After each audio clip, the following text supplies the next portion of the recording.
Great. We've got some more people coming in. We'll give it just a little bit more, maybe 30 more seconds, and then we'll dive in. Awesome. Ah, hey, Jason, our friend Jason Pleasanton. There we go. All right, one more minute.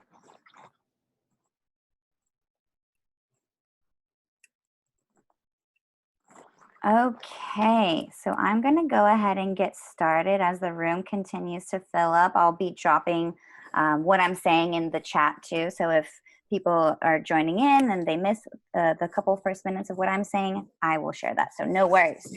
Hello, Data Bees. Thank you for being here today and welcome to the Hive Data Think Tank webinar series. We have an incredible deep dive session today. We'll be discussing platform AI, personal AI, and global AI. So we're really excited and we hope we have all of our AI enthusiasts here. My name is Maddie Watt. I'm the Senior Manager of People and Programs at the Hive. First, I'm going to briefly discuss the ground rules for today's webinar, and then I'm going to explain what the Hive Think Tank does, and then I will pass the virtual microphone over to TM Ravi, the Hive's founder and Managing Director. So really quick, guys, chat rules. Please be respectful in the chat. The chat button function is at the bottom of the screen, pops up on the right. Please also refrain from product plugs. This is not the place to be recruiting for your startup. Thanks for respecting our wishes. And we love questions, love questions. So when you're asking a question for Steve, please use the Q&A function, which is a button that's again at the bottom of the screen by the chat button. Sometimes people post their questions in the chat, and we'd really appreciate it if you could actually use the Q&A button. So that way all the questions are in one nice, neat place for Steve, and he'll have an easier time answering them.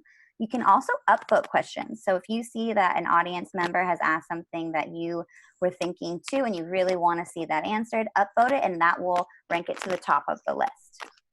This session is being recorded and it will be available to view later on the Hive's YouTube channel. I will go ahead and post that in the chat so you guys can see that, and that will also be emailed out tomorrow.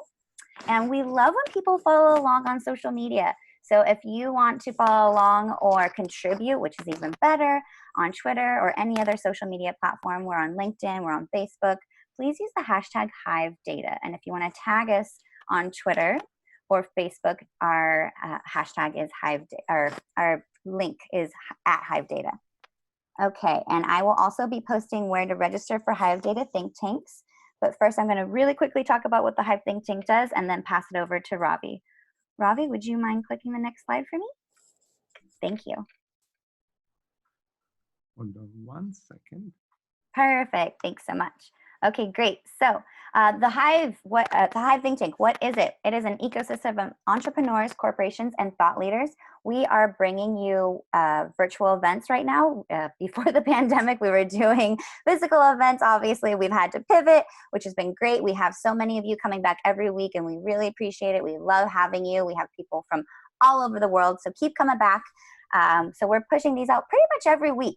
And we also have a content platform through Medium. So that's where you can find blog posts about what we're doing. And to find and follow along with our events, you need to sign up with our meetup group. That is the best and fastest way to be in the know of what we're planning next. Next, please.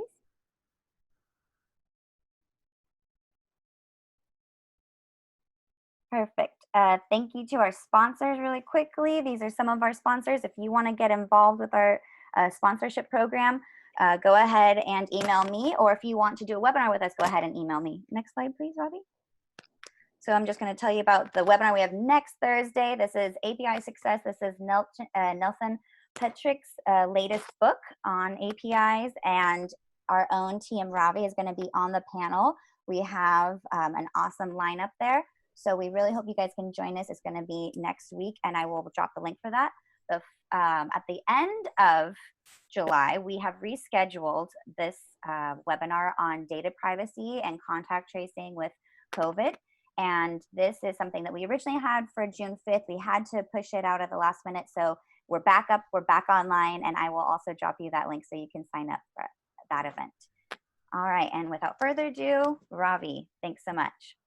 Thank you all, Database, for joining us today. And thank you, Maddie. I'll give you a brief overview of the Hive. The Hive is a particular kind of venture capital that is called a venture studio. So the main difference between traditional venture capital and a venture studio is that in addition to providing capital in seed, Series A, Series B, we also have a whole operating structure. So we work very closely with early stage founders and companies to drive viability and velocity in these companies. And to support that, we have a whole operating team. We have a CTO that many of you have met, Mohan Reddy, the Chief Product Officer, Kamish Raghwendra, and others.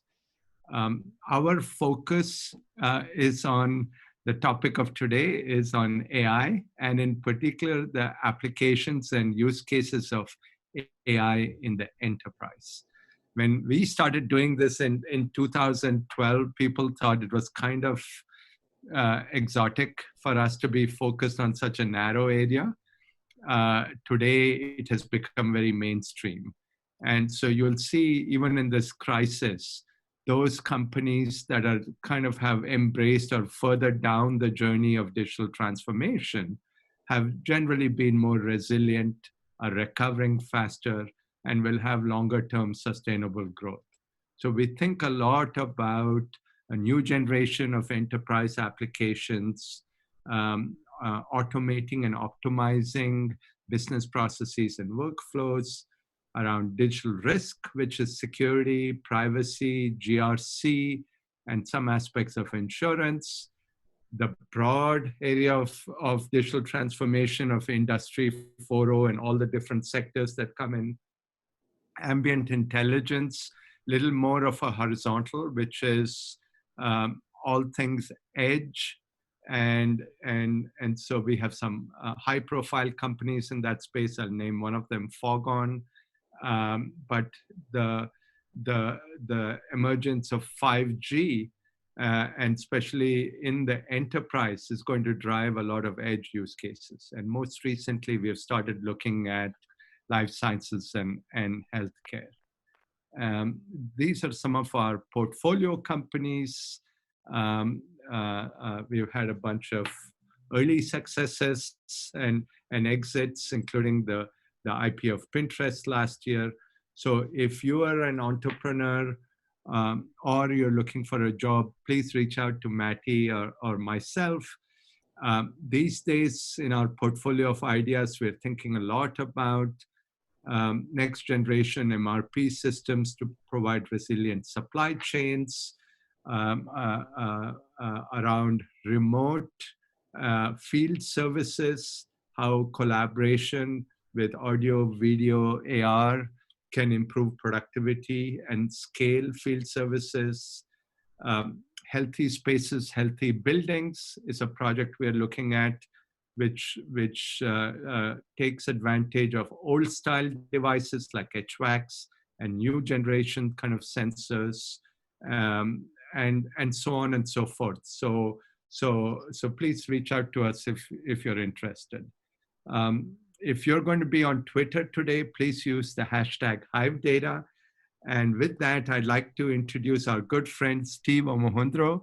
Steve, as Steve and I were chatting earlier, Steve was a faculty member at University of Illinois at Champaign-Urbana, did some very formative work in learning, and also worked closely with Stephen Wolfram and all the work that was done around that.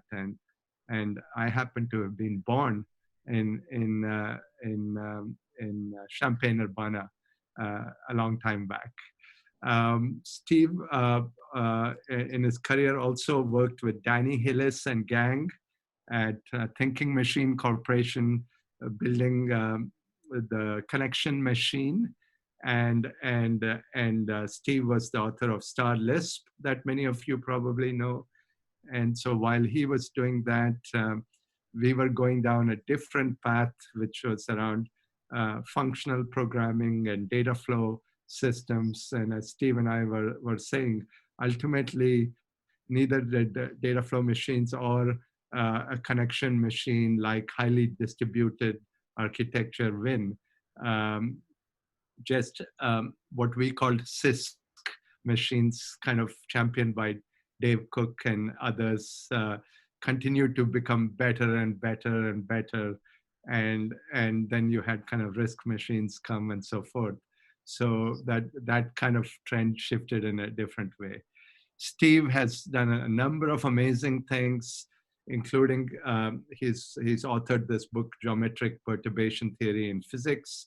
He's currently the chief scientist at AI Brain. He is the founder and CEO of Possibility Research. Steve has been a keynote at the Hive Annual Summit in the past, spoke about the unintended effects of AI at that event, and we also had him as a speaker in an event we did together with Ashoka and the French Tech Hub, I remember. So with that, I'd like to welcome Steve. Great, thank you so much. Let me just get my screen here. Let's see, there we go. Okay. So thank you all for coming, and so happy to be here. Today, I'd like to share some thoughts about how AI is transforming business and society, and how it's like what the next steps are likely to be. And I'd love to get feedback on any of this. We're going to post the slides and post the talk. The starting point for me is looking at the top 10 companies, the 10 biggest companies in 2004, and comparing that with the 10 biggest companies in 2019. You know, in 2004, General Electric was the #1. Oil companies, financial companies were dominant. By 2019, they're mostly tech. But more important than that, 7 of the 10 biggest companies use a new kind of business model that people are calling the platform business model. And that business model has been enabled by AI and has really dramatically changed the nature of business. And so what a platform is it's something that facilitates exchanges between 2 or more groups, commonly between a set of producers and a set of consumers.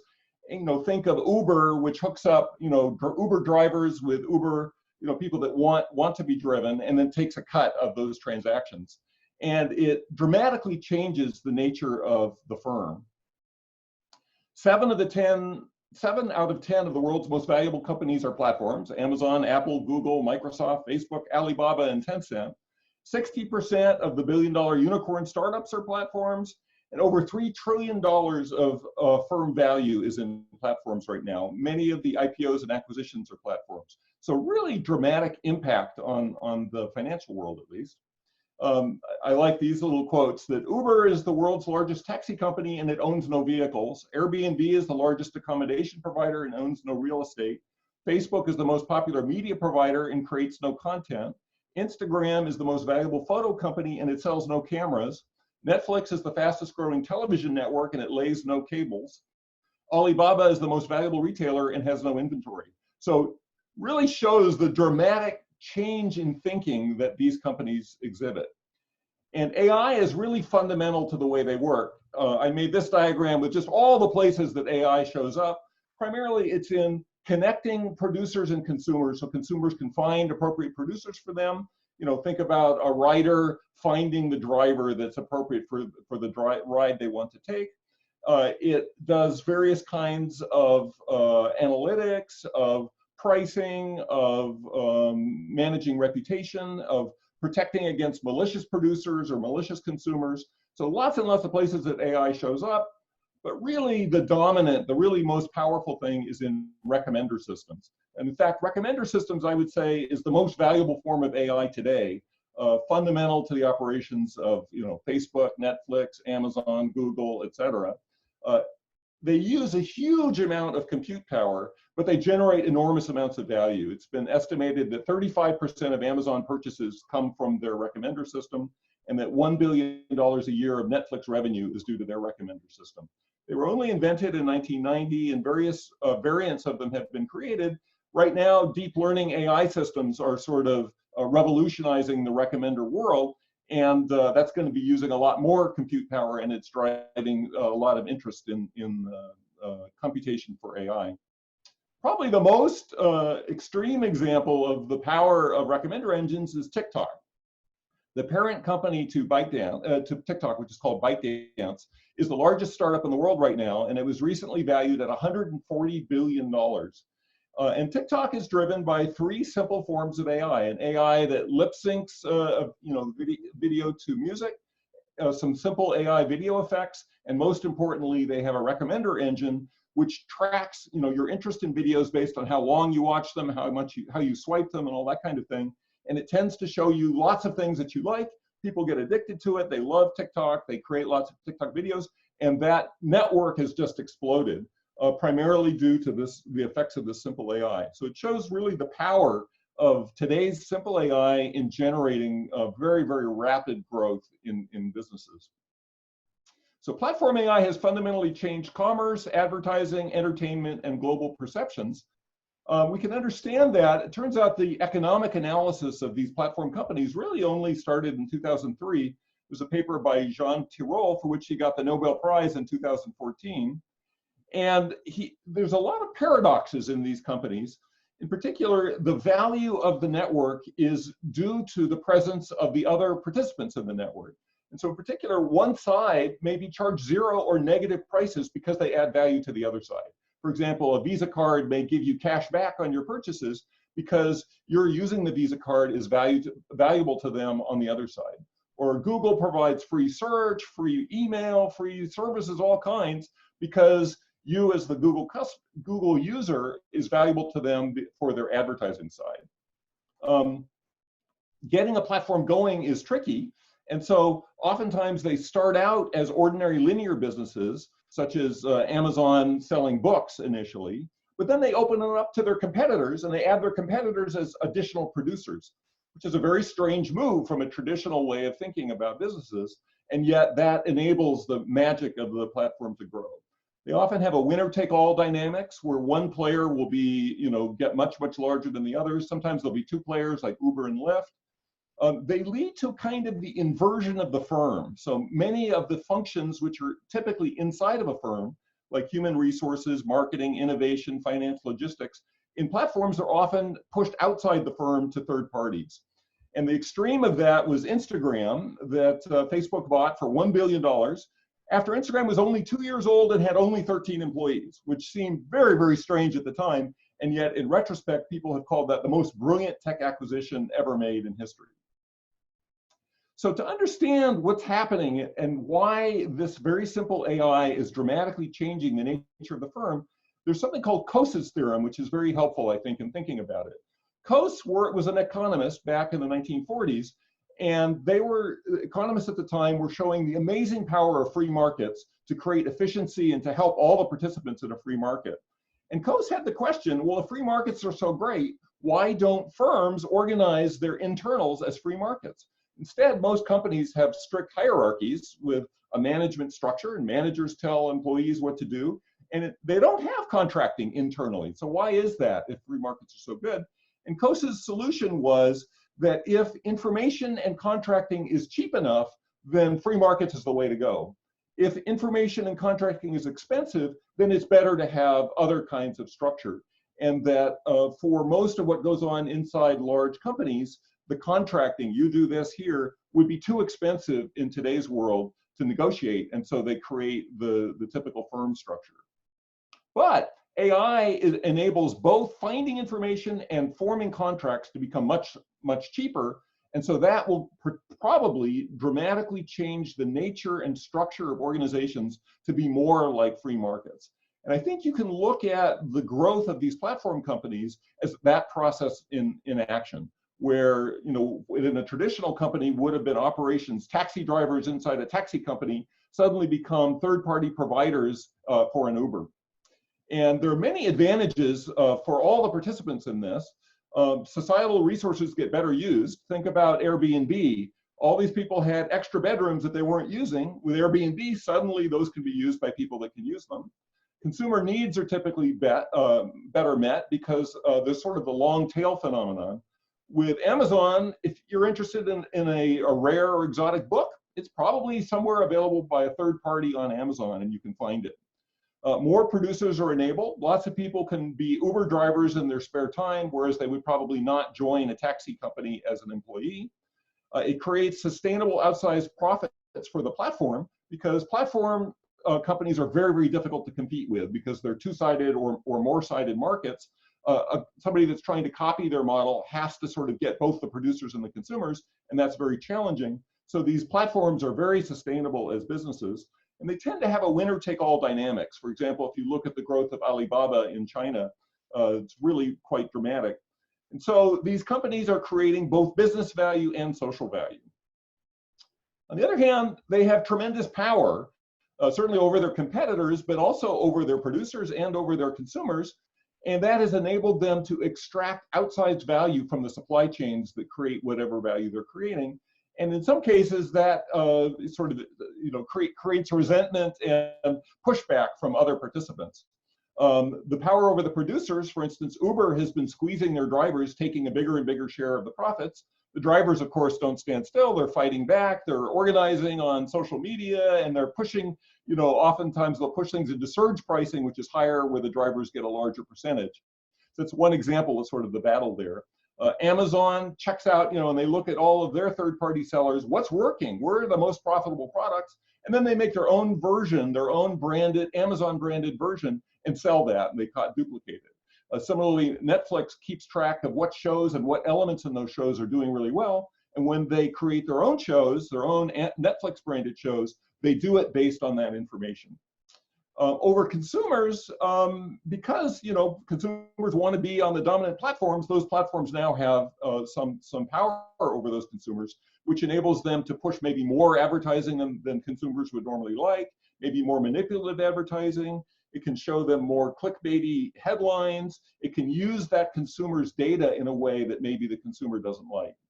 And in fact, there have been a number of people arguing that platforms have been incentivized to create divisiveness because divisiveness and controversy generates interest, and then that draws people to those platforms. And the more engagement with a platform there is, the more profits those platforms can make. And so one might argue that this has had some negative impacts on society at large.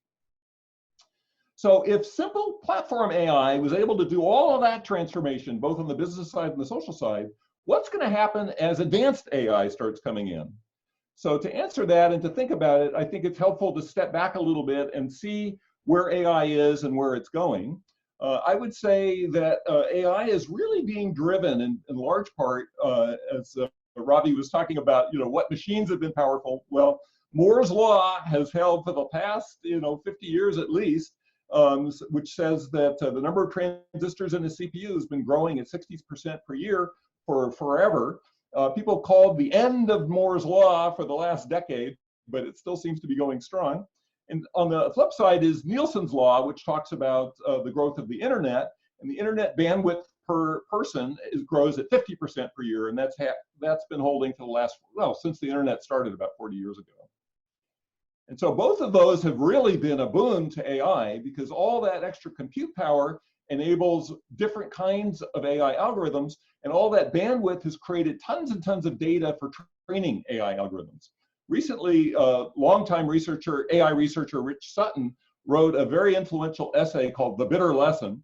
And what he argued is that AI researchers love complicated AI models that use cleverness and insight into the problems and human ingenuity, but that he argues that over time, simple algorithms that can leverage the power of computation and the power of data will overwhelm those clever algorithms and will be the winner in the end.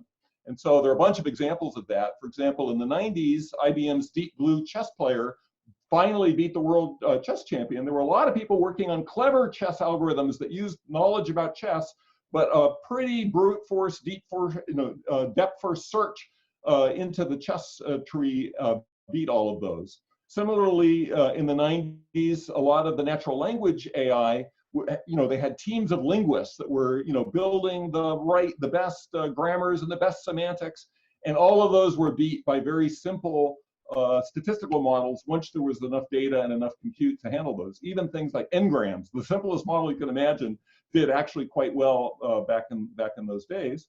And more recently, there's a very powerful natural language model called the transformer that has just been killing it left and right. And scaling laws have been discovered that the more compute there is, the better those models work. AlphaGo beat the game of Go. Old Go programs used to have lots of cleverness. AlphaGo actually has been through a number of incarnations where it's getting more and more simple, leveraging the power of search and self-play. And here's a list of a whole bunch of other areas in robotics and gameplay and various things where compute power really dominates everything else.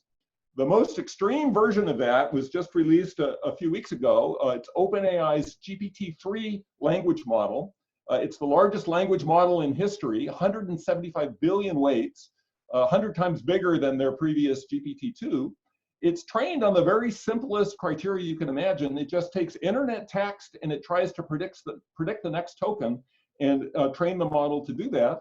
And yet it shows amazing meta learning. It's able, right out of the box, no special training. It's able to do translation. It's able to solve arithmetic problems. It's able to solve puzzles. It's able to take instructions in English and follow those instructions. And it passes a form of the Turing test where this GPT-3 model can generate text that humans are incapable of distinguishing from human written text. So it's really quite a remarkable model. And OpenAI shows that it fits right on some scaling laws that they came. This little graph here shows all the different versions of their GPT models. As they increase the compute power, the performance on a whole bunch of measures just gets better and better and better according to this power law. And it shows no sign of stopping. The brain has 86 billion neurons, and people estimate something like 100 trillion synapses. So I would expect to see language models in the next few years with trillions of weights, maybe tens of trillions, maybe hundreds of trillions. And some people are arguing that those kinds of models may bring us to intelligence in some areas comparable to human. And so we could be in for a big, big ride just due to the power of compute over the next few years. So if we have all this powerful AI that's enabling all kinds of new behavior, understanding language, doing some reasoning, solving some problems, what are we going to use it for? How is that going to transform business and society? And I would argue that one really important area that's people have been thinking about for about 10 years is the notion of a digital twin. The idea of digital twins is that you have systems in the real world, either devices in a manufacturing line or biological organisms or people even, and you want to make a digital replica of that using AI to capture the very essence of its behavior. And you use sensors on the real physical system to update that model so that the model is tracking what the real system does better and better. Once you've got a really good model, a good digital twin, you can use that to estimate various properties of the real system, do diagnosis of problems, design policies for controlling it, policies for governance, and you can test it all on the twin and then deploy it on the real system.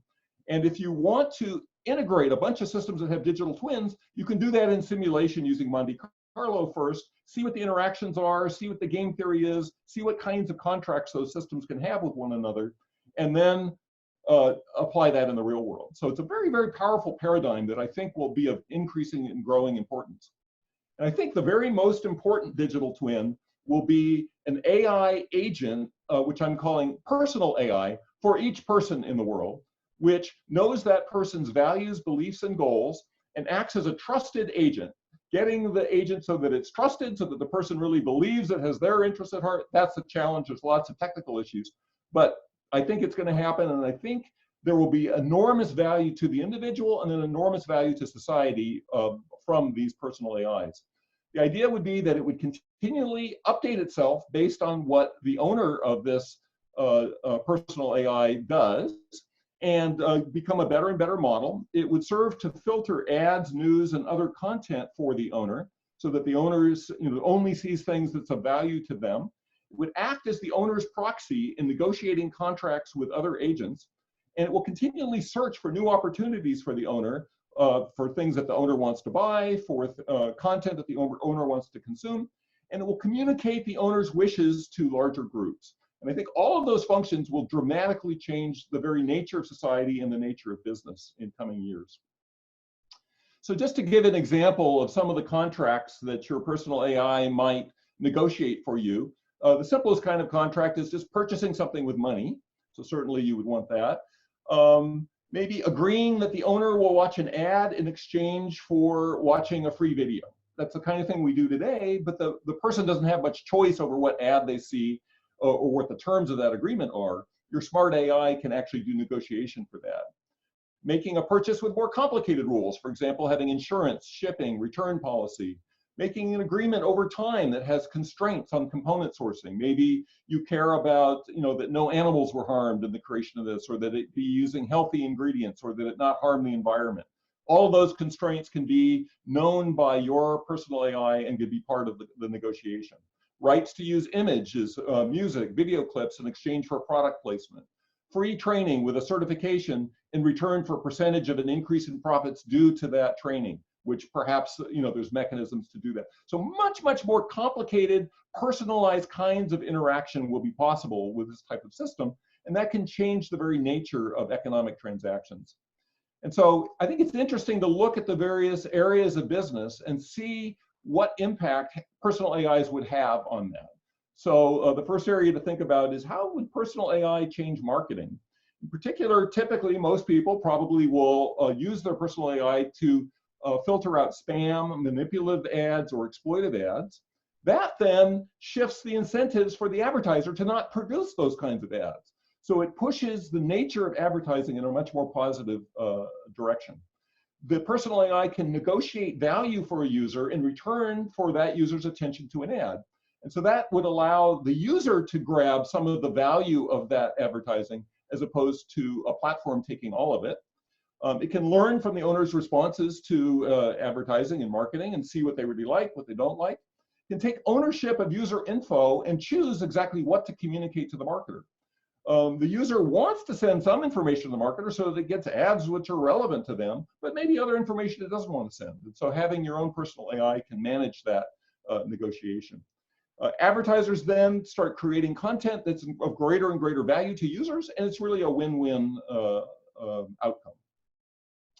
In terms of personal AI and commerce, I mentioned some of the possibilities for future kinds of contracting and negotiation. Those contracts with AI can be done very, very cheaply. Today, if you wanted a complicated contract which involved, insurance and return policies and all that, you would need lawyers involved. You'd need complicated documents. You'd need to, read it, sign it, create it. Very expensive, very high. You would only do that for very high value interactions. With your personal AI, if it's smart enough and knows about contracts and those things, it can negotiate those kinds of personalized relationships very, very cheaply, and so they can enable a new kind of interaction. So in particular, it would negotiate win-win contracts with participants all over the world. Things that include time, location, risk, bundling, barter, being animal friendly, using healthy ingredients, no conflict ingredients, and so on. And I think this will create a new kind of semantic value chain, which is much more detailed than just price, and that can shift the nature of firms in that value chain. It allows consumers to change the incentive for producers to move things in certain directions.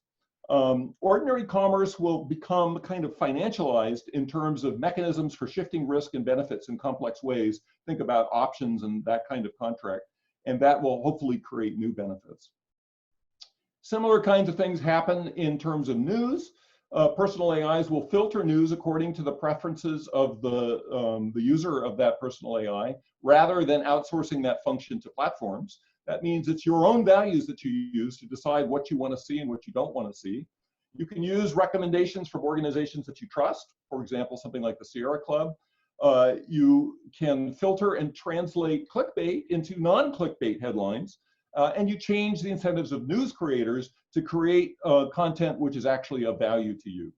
It also potentially can enable new forms of social sharing between personal AIs to figure out more clearly what is true and to expose manipulation.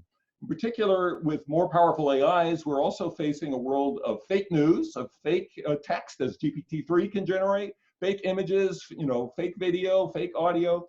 And we need mechanisms whereby a user can figure out what's true and what's not. And I think this is a key component of that. I think personal AIs are going to weaken the power of platforms, because today consumers are locked into platforms because you learn a particular platform's user interface, switching to another one is hard. You learn their payment mechanism, it knows your credit card, switching to another one is hard. It has your reputation effects, there are network effects. All of those, I think, can be limited by personal AI, and that can open up opportunities for new platforms. And so I think the individual then takes back more of the power from the platform. Personal search may supplant platform search. Personal contracting may supplant platform contracting. Personal networks may supplant platform networks. And personal rules may be imposed rather than platform rules. So that could really shift the nature of the platform. I think these personal AIs will also affect the very governance of our society. And here's a few thoughts in that direction. Lots of people realize that today's voting mechanisms are really bad. In the United States, we have the absolute worst voting system possible. There are very simple changes, something called range voting, which would improve what we have today and eliminate the power of third parties to affect the main party outcomes. There are much more sophisticated ideas, something called quadratic voting, which allows individuals to express the strength of their belief in something or their desire for something.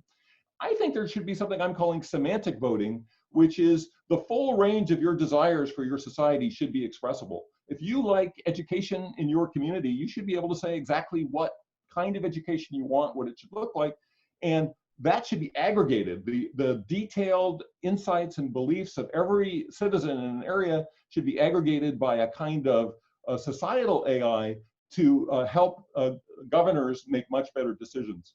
Liquid democracy is an example where you can delegate your vote on something to somebody you believe has better insights, and that can be done in a fluid way with multiple levels of delegation, and people are exploring that. Personal AIs, I believe, will continuously inform the governance AIs of their individual interests and needs, and we will get a much better functioning set of societies as the members of those societies are in greater connection via their personal AI with the governors of those societies. I think of it as a kind of new form of Deming 2.0. Edwards Deming was an amazing man who in the 1950s and 60s really helped Japan transform their post-war economics into something they called the economic miracle. Out of that came the idea of Kaizen, continuous improvement of all functions, involving all employees. And the idea was on assembly lines and manufacturing lines, you have every employee noticing what's working and what's not and giving suggestions. And all those suggestions were continuously implemented to produce better and better and lower defect manufacturing lines, to the point where companies like Toyota are far better at producing cars than competitors are. And I think this kind of bottom-up improvement leading to system transformation is something that can happen at the societal level, and that personal AI is a mechanism by which you can make that very inexpensive and very accessible.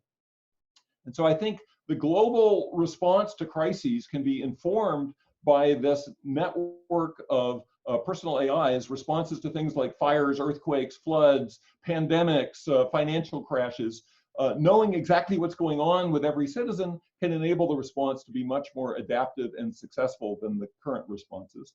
And if you look at the United Nations has a list of 17 sustainable development goals for where the world should be going. I think every single one of these goals can be helped and in some cases completely solved by a combination of a sort of global AI, which tracks what's happening worldwide, together with personal AIs, which give the local information. And so I'm very optimistic about the potential for all of this. And so I see platform AI, personal AI, and global AI as potentially creating a new era of prosperity, peace, and human thriving. And so I encourage everyone to get involved in thinking about these issues and creating new innovation that enables this to help. So at this point, I'd love to take any questions or comments, and we can discuss. There's Steve, a bunch of questions that, here. If you click on the right, and I'll pick kind of the top one from Haider Ali around kind of with this personal AI. the point he's making is, doesn't this create an opportunity for malicious actors? Because this personal AI is incredibly sensitive proxy to you. Absolutely. And I mean, there's at least two vulnerabilities. One is your very precious data leaking out in a way that you don't want it to. But even more significant is somebody getting into your personal AI and having it make decisions which are, aligned with their interests rather than your interests. And so absolutely critical to design these systems so that they are trustable. And there are a number of new ideas on how to do that, but it's quite, our current systems seem to be vulnerable to that type of violation quite a bit. And so I think there's a lot of work needed in that area. And if you see the second question, it's from our own Mohan Reddy. And I don't know if you see the question. I can read it out to you. See, I'm seeing a Zoom webinar chat. Is that the Q&A button is Q&A button? Right down by the chat area. See, there's a chat button, and there's also a Q&A button. I'm not seeing the Q&A button, unfortunately. I'll read it out. Yeah, to you. we can just read it. Yeah. So Mohan asks, I don't know what GPT-3 175 B model required 3.14 something flops of computing for training. Yes, somebody estimated $12 million of compute time to train the thing. Yes. But inference is actually much faster. So yeah, and so he's asking, personal AI is expensive, and so how is that going to be tackled? What are your thoughts? Well, I think that we're just entering into the area where we have enough compute to do real AI. And right now it's expensive, but a few years down the line of Moore's law, and that's going to be cheap. Even now, GPT-3 is very expensive to train, but once it's trained, you can generate, I think somebody estimated you can generate 10 pages of text from it for just a few cents. And so, using that kind of model is not hard. And it's a quite unique model in that you can describe things to it in English, and it will do those things for you. So you don't actually need to retrain it in the way that most natural language models are working. And so if that trend continues, you could have the one big model, trained for, $1 billion or something, which then lots and lots of people use for lots and lots of different tasks. Our friend Jason Sidoff from Siemens Next 47 is bringing up kind of the old wars of von Neumann architectures versus other things. But the specific question is, will von Neumann architectures be able to get us there, or will novel approaches such as neuromorphic chips be required? Well, I mean, even today, von Neumann architecture, a simple von Neumann architecture is not enough to do these big networks. And so the training for this GPT-3 model used 10,000 10,000 GPUs and 280,000 CPUs. And the network that it simulates, I think it's something like 96 layers of these transformer, self-attention blocks. And so it's very naturally parallelizable. The neuromorphic chips are interesting. People have been trying to do, analog computing, optical computing, things where the physics of the device is closer to the computation. None of those have been able to beat the inexorable growth of Moore's law. And so my own sense is that I think digital is where it's at, and that clearly we're in an era where you need to parallelize. And NVIDIA has just been killing it, doing really, really well. Deep learning has been a wonderful thing for them. I also think there are going to be algorithms that speed up a lot of the deep learning things. There's a variant of the transformer, I think it's called the reformer, that uses some clever techniques to make the computation more efficient. And so I'm guessing that as we move forward, the current models are pretty brute force compared to what they could be, I think. Tiffany Cheng here is asking, will the demand for personal AI come from people, from the population, saying, I want personal AI? Or is it going to be some clever tech company like Facebook. That's my comment. Yeah. Who sort of pushes it to kind of people. Yeah, I think it's going to come from both sides. And the temptation, of course, if a tech company does it, the temptation is for them to make the personal AI have their interests in mind in addition to yours. Like Amazon has maybe an early variant of this in Alexa, the voice device that you have. And they've done a pretty good job at, it occasionally says, gee, wouldn't you like to reorder this? And we noticed you really enjoy this. And, so they have a little bit of, Amazon's interest exposed there. But for the most part, I found it not to be too terrible. I think for this to really take off, the users have to really trust that it has their interest and their interest alone. Interestingly, I believe that the tech companies, Facebook and Google, it's actually in their interest for people to have a way of interacting with them where they can trust that their data is not being misused and their interests are not being manipulated. Because then that makes people more willing to engage with those platforms. So sort of paradoxically, I think that if it were available, I think the big tech platforms would also want people to be empowered in this way. So I think it's going to come from both sides, and whether an open source version that everybody can study and make sure it's not being manipulated, whether that's going to win, or whether it's something that's created by, by a Google or whatever. I'd be very interested to see how it plays out. But it feels like from whichever direction that the forces are there, individuals need something to serve as their interface, especially as fake news starts coming. We got to block that stuff. How are you going to do it? And so something like that's going to come. Thank you. Dave asks, so you had talked about personal search supplanting kind of platform search. And he's asking, what do you mean by this, especially regarding web search? Yeah, that's a tricky one, because to really do web search at scale, you got to have big compute. And Google has really dominated that area, which is sort of amazing to me. I mean, Microsoft has a wonder. Bing is not, whenever I use it, not noticeably different from Google search, and yet Google really has the dominant role there. There are some parties like DuckDuckGo or whatever that are trying to introduce new things. Where your personal agent helps is, most people don't go beyond the first page of search results. It's just too much of your time to go looking through it. If you've got an AI agent, it can scour the first 1,000 pages, and it can figure out maybe there's something in the tail that's really of value to you. And so that sort of hints at the idea that an AI agent suddenly makes it so that searches which are more tuned to what you care about. Google has been making it so that more and more and more of the early things are paid ads. They mark them for the most part, but you sort of get the sense that, oh, this search is not my interests, it's the interests of Google's customers. And so I think the balance of that power will shift.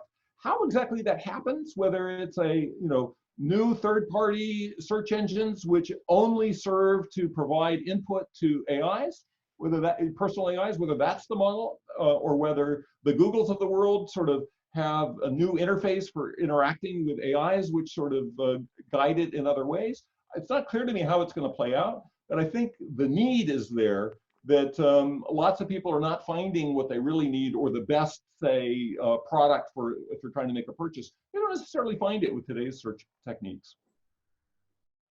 Our friend Chantal Couturier asks, what's going to sort of drive the development of personal AI? And she's asking specifically about the availability of tools for non-programmers. Will that help drive personal AI? Yeah, I think the improvement of AI in general will make it a lot easier. This GPT-3 is quite unique in that you can get it to do things just by describing it in English. And so you can say, here's what it is to sort numbers. Please sort these numbers for me, and it'll do it. And so if that really pans out and really, continues on to more complex things, we may be entering into a time where, programming is not so necessary. And particularly the nature of contracts. I think, contracts are complicated and require lawyers and so on. If we can turn that into something which is very easy to do, I think that will enable all kinds of new interactions that aren't possible today. We have one question from Fred Stein, a friend of ours who comes often. Thank you, Fred, for coming to our events. And his question is about Apple's Apple has been dedicated to privacy, especially if you contrast it with Facebook and Google. One of those two is kind of almost a poster child of bad behavior. And his question is, will kind of this give Apple an advantage in developing personal AI, or the others who don't care about privacy could kind of move faster? Yeah, I think that's a really interesting question. The whole privacy issue seems to really be gaining steam. I mean, Europe especially has been passing all kinds of laws giving people more control over their data, imposing more privacy controls, imposing fines, all that kind of stuff. I think that's one of the things that will drive this personal AI model, that people will want their data on their own device or in their own, controlled area. And so the big tech companies are all going to respond to that. I think Apple is a hardware manufacturer, and so it was much easier for them to not worry about the data. They don't use advertising as their mechanism anyway.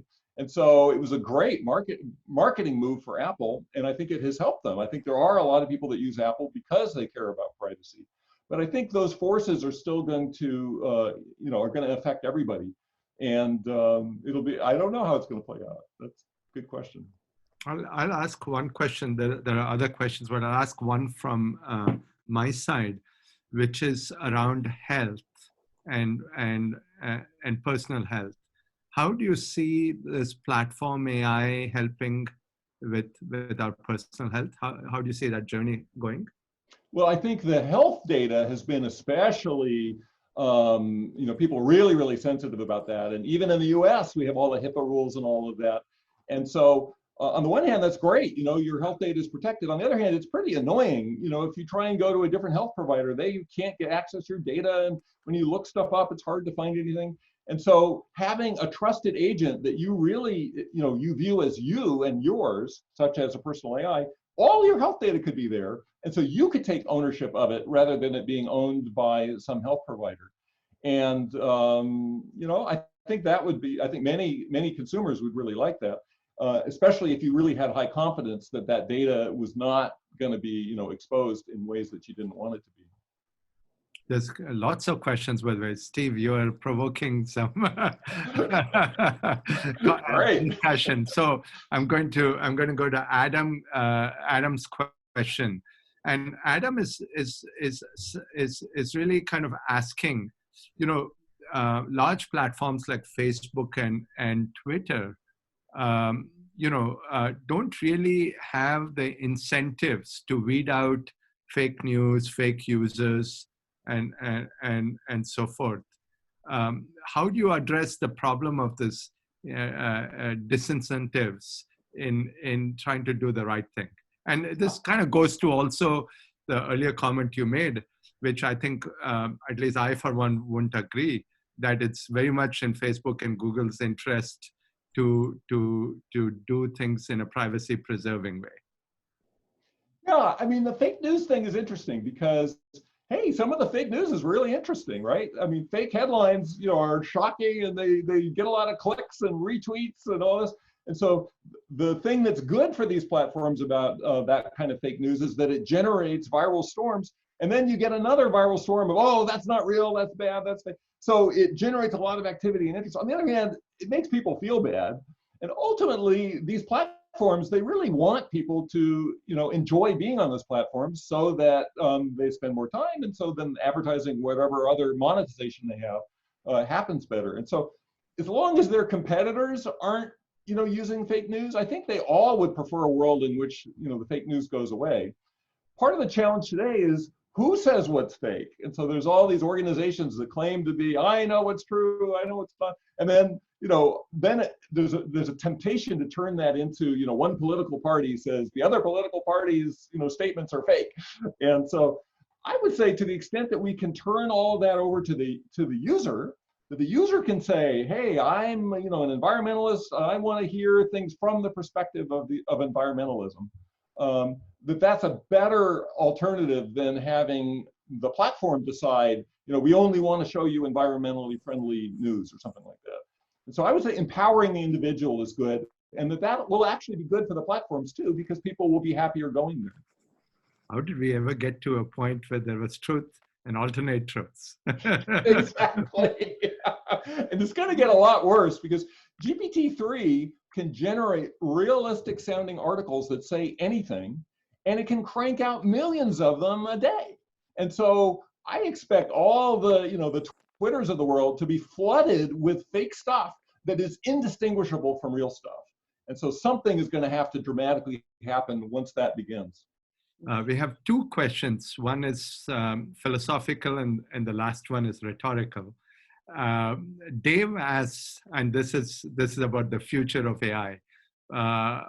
Do we expect general intelligence in our lifetimes? Well, you probably know I'm an optimist in that regard. I'm not totally convinced that GPT-3 scaled up by a factor of 1,000 would exhibit general intelligence, but the stuff it's doing today is so amazing and remarkable that I wouldn't rule it out. So we could be seeing general intelligence, in a 5-year time scale. Or it may be that there's more complex things. I mean, I really like, a lot of people in the AI world now are talking about system 1 and system 2, Kahneman's analysis of how the human brain works, that system 1 is the things you do rapidly and instantly, and system 2 is what you do deliberatively and consciously. And that today's deep learning neural nets basically are doing almost as well as humans on system 1, but they're really not doing system 2 very much. So we don't have much reasoning, we don't have much multi-step thinking, that kind of thing. But that's coming. Every research group in the world is working on it. And so, there may be really hard problems that aren't going to be solved for, decades or whatever, but I wouldn't count on it. I would expect, probably the next decade is going to be dramatic. And kind of my rhetorical kind of question, and it has to do with the times we live in and about inclusiveness. When was the last time you ran into someone in AI who was Black? That's a really good question. Yeah, I haven't been going to a lot of, especially with COVID and so on, I haven't been going to a lot of conferences, and so I'm not interacting one-on-one. But yeah, that's an important issue. One of the great things about the times we live in, though, is that the resources like training courses, code, all this stuff is freely available to anyone in the world. And all you really need is a cheap tablet to get there. And so a friend of mine just visited, she was in the Peace Corps in Africa. She just visited there and she brought 10 tablets, 10 $30 tablets in her briefcase, handed them out to the kids in the village. They're all hooking up and they now have access to trainings on deep learning. So I expect that in this time, the resources are so available that there's going to be a vast democratization of knowledge and understanding, hopefully. Yes, we have some ways to go. Steve, this has been an extraordinarily exciting talk and discussion. And we thank you for being here today and hope to do it again with you soon. Great. Thank you so much for inviting me. Great. Thank you, Database, for joining us. Thank you guys for joining. Check out our YouTube. That'll be up tomorrow. You'll get an email of it. Thank you guys, and join us next Thursday. Thank you, Steve. Great conversation.